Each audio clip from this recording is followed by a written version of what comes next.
I'm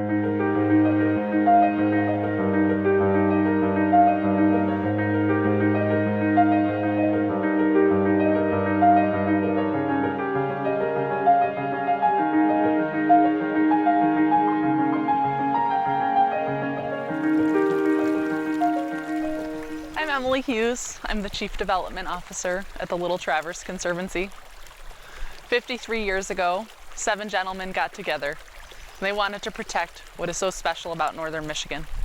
The one reason why everyone comes here. It's the natural and scenic beauty of this place. Here we are 52 years later. Over 70,000 acres in our 5-county service area has been protected. Years ago, Rick Holton and Charles Wilson came to us to talk about how do we protect this river that we love. What Rick and Charles presented was a very focused project. We created in that moment the Maple River Initiative, working with a pile of resources composed of the support of many conservationists to be able to act when a property came for sale and to work with willing landowners who want to ensure that the Maple River is forever protected. So my name is Charles Wilson. I grew up outside of Detroit, but have spent many hours in northern Michigan. I'm lucky enough to own 160 acres with the maple going right through the middle of it.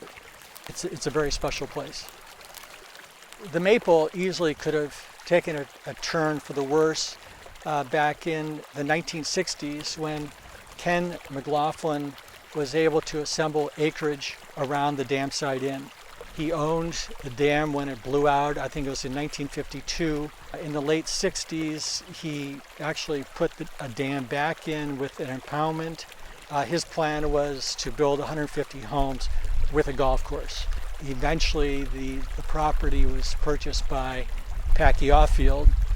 One of the first things I did was to contact the Conservancy. I had no interest in ever subdividing the property. You can never be certain that the next owner, would have the same conservation values. For me, it was important to donate an easement. What I've learned over the years, it's always easier to convince others to do something similar, once you've done it yourself. Well, today I'm standing in a very special spot. It's right below the property that my wife and I purchased about 7 years ago from the Packy Offield estate.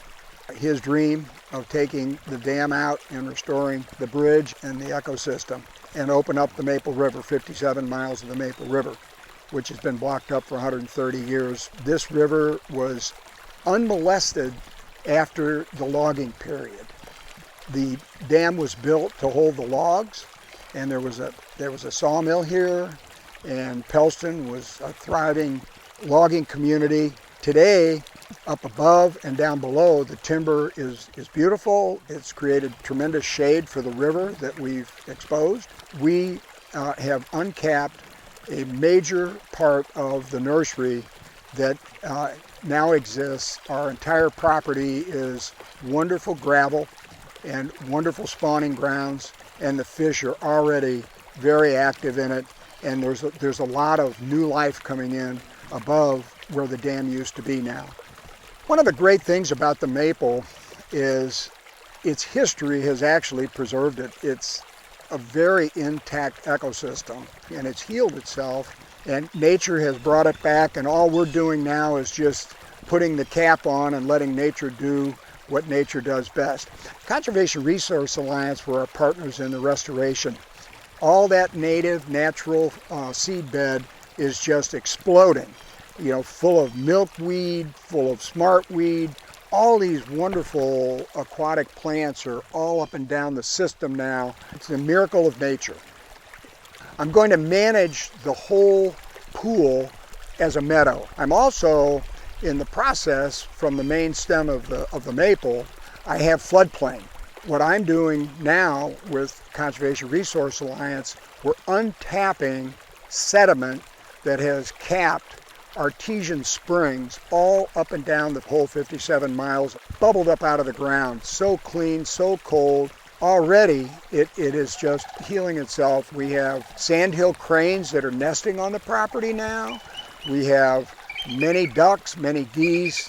We have eagles working the river system. It's just a miracle the way it's all working out. And we're going to then place the property in a conservation easement with Little Traverse Conservancy. We wanted to open the river up to the whole 57 miles and all the lakes that are down below. We want little kids to love the river.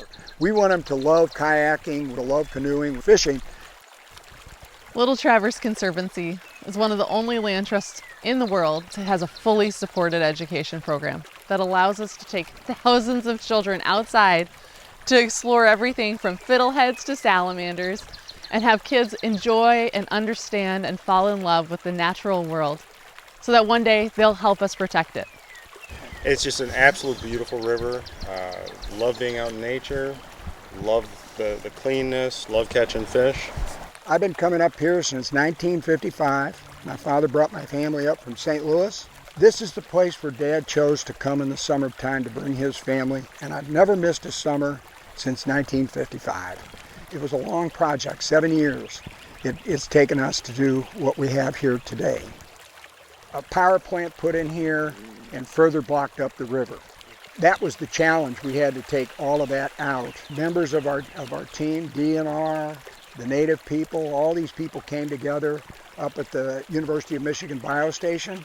We had to put about 150 trees with their root systems and all in all of the 1.5 miles of river that we have on the property to give it the structure for the fish. How has the fishing improved since removing the dam? When the dam was in and there was a 40-acre pond behind it that would get very warm in the summer, it really was not a spawning river at that point in time. And by freeing it up, we've taken that away. And now all that broodstock is up in the system. We're finding that it's become the main nursery for the 57 miles. What do you find different in the fishing when you started here 40 years ago, and since we have removed the dam here on the Maple River? 40 years ago, 50 years ago, the fishing on the Maple was very, very good. But over the ensuing decades, it deteriorated like so many rivers do if they're not cared for. A lot of it was because of Lake Kathleen. It allowed the water to warm up, didn't allow the fish to come up to the spawning habitat, and slowly but surely it kind of silted in. But what the Holtons have done, which is amazing, is they've taken out that dam painstakingly, piece by piece, making sure that they didn't have any downstream negative impacts. And they've opened up vast miles of pristine habitat for the fish, for spawning, for rearing. I think the river's going to get better and better over the next 5 years, thanks to Rick and Motzi. Look at this. This was under muddy, warm water before.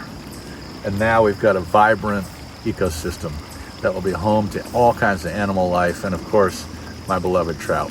I think trout are a special species because wherever you have good, clean water, you have trout up here. I love to fish. I think the river, any river, is the heart and soul of a landscape. It's where animals come. It breathes life into the whole landscape. Land without water is not interesting. Land with water is very special. Around here, it's the Maple River, and it's a fantastic little stream, very unique in its characteristics, and I love it. The Maple River is 57 miles long. We've protected 11 miles. There is still work to be done. Please join us.